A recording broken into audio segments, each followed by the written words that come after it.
আমি বলছি প্রধান উপদেষ্টা অধ্যাপক মোহাম্মদ ইউনুস বিএনপি জামায়াতে ইসলামী সহ 4টি দলের নেতাদের সাথে বৈঠকের পর আরও 13টি রাজনৈতিক দল এবং জোটের নেতাদের সাথে বৈঠক করেছেন। আজ বুধবার বিকেলে রাষ্ট্রীয় অতিথি ভবন যমুনায় এই বৈঠক শুরু হয়েছে।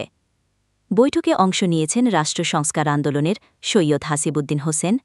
গণসংহতি আন্দোলনের জোনায়েদ সাকি, এবি পার্টির মজিবুর রহমান, নাগরিক ঐক্যের শহীদুল্লাহ কায়সার, গণ অধিকার পরিষদের নুরুল হক, লিবারাল ডেমোক্রেটিক পার্টির এলডিপি রেদওয়ান আহমেদ, খেলাফত মজলিসের আহমদ আব্দুল কাদের,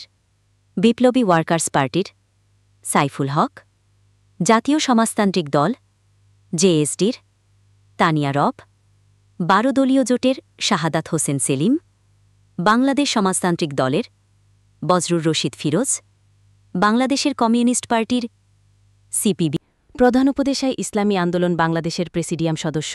আশরাফ আলী আকুন এবং যুগ্ম মহাসচিব গাজী আতাউর রহমানের সাথেও বৈঠক করেছেন। তথ্য অনুযায়ী প্রধান উপদেষ্টা এর আগে গতকাল রাতে বিএনপির মহাসচিব মির্জা ফখরুল ইসলাম আলমগীর এবং স্থায়ী কমিটির সদস্য আমির খসরু মাহমুদ চৌধুরী,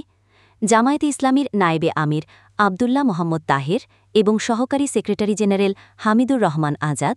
জাতীয় নাগরিক পার্টির